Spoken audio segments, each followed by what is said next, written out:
We're going to record because we are going to do the first lesson. It's written there. How to get good video on a mobile device. You need to record this. You need to put it on YouTube, on a YouTube channel that is for this class that you're going to make, either right now or you may already have, possibly, because you took me for Computer Applications 111. So, gotta record me. Gotta record me. So everybody's gotta record with the things I'm saying to your faces, not mostly. Actually, I'm walking around being silly. I'm purposefully making it difficult for you to record me. Because the first step in getting good video on a mobile device, the very first step to getting video on a mobile device, please turn your phone sideways. No more portrait video ever. Landscape. Although I know some of you actually have a little button that turns, even when you're holding a portrait, it makes it a landscape. I understand that. Hold it landscape.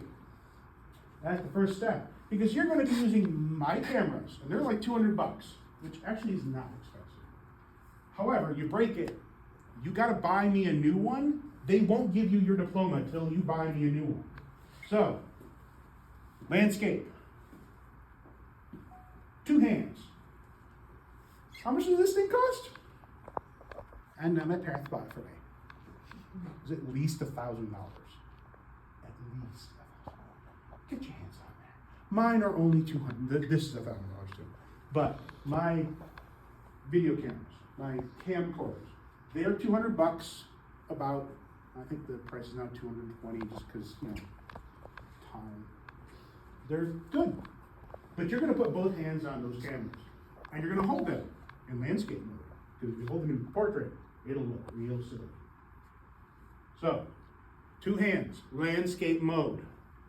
That's our first step to getting good video on a mobile device. Next, well, we want to be able to get good video, and of course we're holding it. We want to be able to move smoothly as our person, our target, our actor, our crazy professor walks around gabbing at us.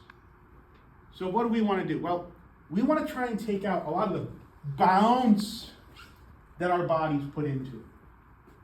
So we can do that by bringing our elbows in, right? We will bring our elbows in, because if you're out here, you're doing this. You gotta bring your elbows in. You kind of know this already. Some of you are already doing it very good. Because we want to be able to turn our bodies to pan with the long muscles, the long cord muscles of our core. Because if you're using the smaller muscles, they're tiny little adjustments. It really makes it shake. Bring those elbows in. You want to plant yourself. Right? Elbows in. Plant yourself. Your heels underneath your shoulders. Bring yourself back on your haunches a little bit. Don't lock your knees. Because if you do, you'll vibrate. And every small motion really just gets amplified. Bend your knees a little bit. Not full horse stance, right? Plant yourself well. Bring yourself back on your haunches. Elbows in. And turn with those long core muscles. Ooh, look how much more smooth that is. Right? You can do this. Instead of like this. I don't care if you look good. You're recording, right? You have to think about how is the camera seeing. It's another eye. It's an external eye that we are controlling. Now on top of that, when you have a subject, like me, who's moving around, saying things loudly. Uh-oh, ran out of space. Oh no.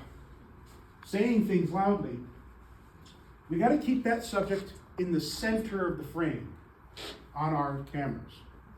I'm actually going to flip mine around a little bit.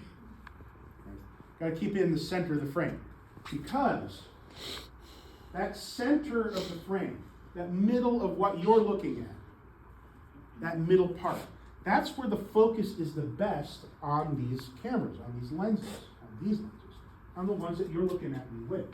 They're circular, just like your eye. And because of that, the edges of the frames are bent and distorted. Light comes into those parts at a different rate. Now the software normalizes that a lot. It really does a pretty good job. The software in your head does the same thing. It's taking that information and it's sort of glossing it out. It's kind of flattening it out a little bit. So you don't see that fisheye lens, fishbowl effect thing going on as much as it's really happening. But what can really help is to try and keep things in that center 75%. And you might notice on my phone, I have enabled the little grid marks on there. And a lot of phones have that functionality. Some of them even have the center 75 line, which actually puts a little border around the edges, helps keep you off that border. The camcorders that we will be using for this class, I've already pre-enabled that on there. It doesn't, it doesn't put that on top of the video. It's just so that you can see it. It turns it on the screen itself. So if you can, turn on that grid. That will really, really help you get better video. Keeping somebody in that center 75%. Keep them out of the borders. Okay. Turn that back on. Okay. So now, I got 4 things so far. Landscape, both hands. Bring those elbows in. Let's stand nice. Center 75. Last one is this. If you can, become the tripod. Let's become tripods. Get up against the walls. Get up against the board. Put your shoulders right into the wall. Forcefully, quickly, nobody's using it yet, just me. Right? Get your shoulders on there. Okay. 1 foot out. 1 foot in.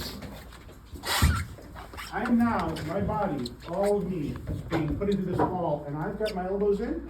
I'm turning with my core muscles. And that's just nicely separated from me. The video will come out very smooth right now. You'll be panning. Yes, you notice that you went from doing this, having the phone in front of your face. Now it's down here, isn't it? In a much more natural position. You can look down and see.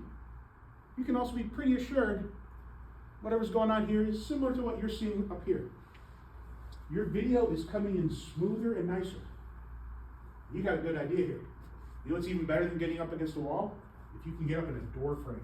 Ooh. Put your shoulder in. Put 1 foot up against. Put the other foot out.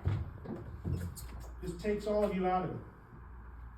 As much as possible, you don't want to be part of the system that is recording. There's one more place we can do it. At a desk. Quick, get back to your desks. Go, go, go, go, go, go, go. Get back to your desk. Go, go, go, go. I'm not done recording. We're almost done. Get back to your desk. Okay. Sit down. Sit down.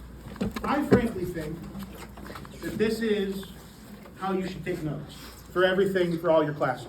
Ever since one of these things, a smartphone with a camera that could take video, existed. Right? Elbow, elbow, sternum. Elbow, elbow, sternum. I can sit here rock solid, like an hour. Why would I write down the notes? Just record. Right? Just got to be a little mindful of your own breath getting in there. But I mean, look, it's solid, steady. Right? It's not bouncing in your hands. You can still turn a little bit. You can just kind of scooch. But you're putting your body and all your weight into that table, and now it's not in the phone. You're just holding the phone. It's pointed at your target. Hopefully your professors are ones that got the clue in their head that when they're talking to you, they turn towards you so you can hear them instead of them talking into the board like this. Alphabets. You gotta take a second to learn. No. Get up on there. See what they're doing. Okay. Cut.